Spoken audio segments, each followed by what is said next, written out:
उत्तर प्रदेश के मुख्यमंत्री योगी आदित्यनाथ ने छात्रों को सौगात दी है। सीएम योगी ने बेसिक शिक्षा और परिषदीय विद्यालयों में पढ़ रहे नौनिहालों को डीबीटी के माध्यम से राशि ट्रांसफर की। प्रत्येक छात्र के परिजनों के खाते में 1200 रुपए भेजे गए। इस राशि से परिजन छात्रों के लिए ड्रेस, स्टेशनरी, स्वेटर, जूते आदि खरीद सकेंगे।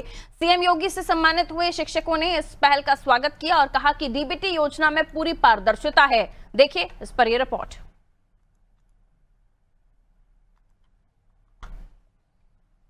मुख्यमंत्री योगी आदित्यनाथ ने डीबीटी के माध्यम से छात्रों के परिजनों के खाते में ड्रेस, स्टेशनरी के सामान और स्वेटर, जूते, मोजे के लिए पैसे भेजे हैं। हमारे साथ वो शिक्षक हैं जिन्हें आज शिक्षा के क्षेत्र में विशेष काम के लिए सम्मानित किया गया है। इन्हीं से जानते हैं कि डीबीटी का क्या फ़ायदा है, क्योंकि डीबीटी जिन बच्चों को मिलती है उन्हीं बच्चों को ये पढ़ाते हैं।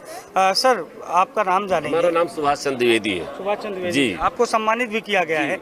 डीबीटी के जरिए सीधी धनराशि भेजी गई 1200 रुपए बेनिफिट ट्रांसफर के माध्यम से अभिभावक के खाते में सीधे पैसा जाता है और वह पैसा गुणवत्तापूर्ण ढंग से जूता, मोजा, बैग अभिभावक अपने बच्चों के लिए दुकान से जा करके खरीद करके लाएं और लाते भी हैं। और इस प्रकार किसी प्रकार की मध्यस्थता की कोई ज़रूरत नहीं होती है। सारा का सारा पैसा अभिभावक को उपभोग करके गुणवत्तापूर्ण ड्रेस, जूता, मोजा और बैग देते हैं बच्चों को। इससे सीधा फायदा समाज। इससे क्या बदलाव आ रहा है बेसिक शिक्षा में? और खासकर देखा गया था पिछले कुछ समय पहले कि बेसिक शिक्षा के विद्यालयों से, खासकर सरकारी विद्यालयों से मोह भंग हो रहा था परिवारों का। अब एक बार फिर से वो संख्या वापस आ रही है, तो क्या डीबीटी जैसी योजनाएं महत्वपूर्ण भूमिका अदा कर रही हैं? विद्यालय में हमारे पास सुविधाजनक कमरे नहीं थे, कक्ष नहीं थे, इस नाते भंग हो रहा था। आज पर्याप्त मात्रा में शिक्षक हैं, पर्याप्त मात्रा में कमरे हैं और कायाकल्प के तहत सारी सुविधाएं विद्यालय में उपलब्ध हो गई हैं और सरकारी विद्यालयों से अभिभावकों का मोह भंग नहीं हुआ है। आप भी सम्मानित किए गए हैं। आपसे जानेंगे डीबीटी कितना बड़ा योगदान दे रही है बेसिक शिक्षा को संवारने में? सर, डीबीटी बहुत बड़ा योगदान दे रही है। सबसे बड़ी बात तो ये है कि हम जिस क्षेत्र में काम करते हैं, सबसे गरीब तबके के बच्चे अभी तक वहाँ आ रहे हैं और इन बच्चों के लिए ड्रेस एक बहुत बड़ी समस्या है। और जिन बच्चों के अच्छे ड्रेस होते हैं तो वो बच्चे, दूसरे बच्चे उस पे जो है अपने को हीन भावना से ग्रस्त समझने लगते हैं। सरकार का ये बहुत अच्छा प्लान है कि सारे बच्चे एक ड्रेस में आएंगे जहाँ पर कोई डिफरेंस उनको नहीं दिखाई देगा।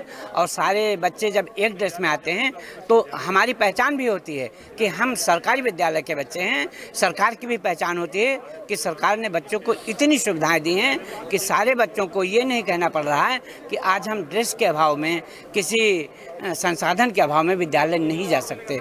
तो वो सारे के सारे बच्चे उस ड्रेस में हर मौसम में सारी सुविधाओं के साथ, अपनी स्टेशनरी के साथ, अपने बैग के साथ, जूते मोजे के साथ। आपसे भी जानेंगे कि जैसा आपके दो साथियों ने बताया, ये आप भी गुरुजन हैं, ये भी गुरुजन हैं, डीबीटी ने बड़ा बदलाव लाया है, बिचौलियों को समाप्त किया गया है, जो सरकार का दावा है, जो मुख्यमंत्री योगी आदित्यनाथ ने भी मंच पर कहा। डीबीटी से पहली बात तो ये हुआ कि गार्जियन के खाते में सीधे पैसा गया, तो जो एक बीच का माध्यम था वो ख़त्म हुआ। उनके अंदर एक नई प्रेरणा आई कि हमारे पास पैसा है, हम अपने बच्चों के लिए अपने से स्वयं सारी चीज़ें खरीद सकते हैं, तो उसका इम्पैक्ट बहुत बड़ा पड़ा। और दूसरी जो कायाकल्प जो है हुआ है विद्यालयों का, ये बहुत बड़ा इम्पैक्ट हुआ है कायाकल्प की वजह से। अब हमारे यहाँ सारे स्कूलों में सारी व्यवस्था है, पंखे हैं, बिजली है, बैठने के लिए बेंच है, जिससे बच्चों को जो है हमारे विद्यालयों में आने के लिए जो कंपोजिट और अभ्युदय कोचिंग है, कंप्यूटर विद्यालय हैं, ये तो और हाईटेक है। ये तो हाईटेक विद्यालय हो जाएगा। अब हम जो है कॉन्वेंट को पीछे छोड़ रहे हैं।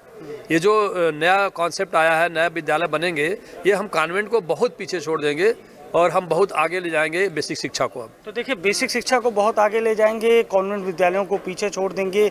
ये वो शिक्षक हैं जिन्हें आज बेसिक शिक्षा के क्षेत्र में बेहतर कार्य के लिए सम्मानित किया गया है और जिन्होंने बताया कि डीबीटी के माध्यम से जो सीधी रकम भेजी जा रही है उससे बिचौलिए समाप्त हो रहे हैं और बेसिक शिक्षा के जो स्वर्णिम काल का ये समय है अब फिर से वापस आ रहा है। सहयोगी शिवांशु के साथ अभिषेक शर्मा, आदि टीवी, लखनऊ।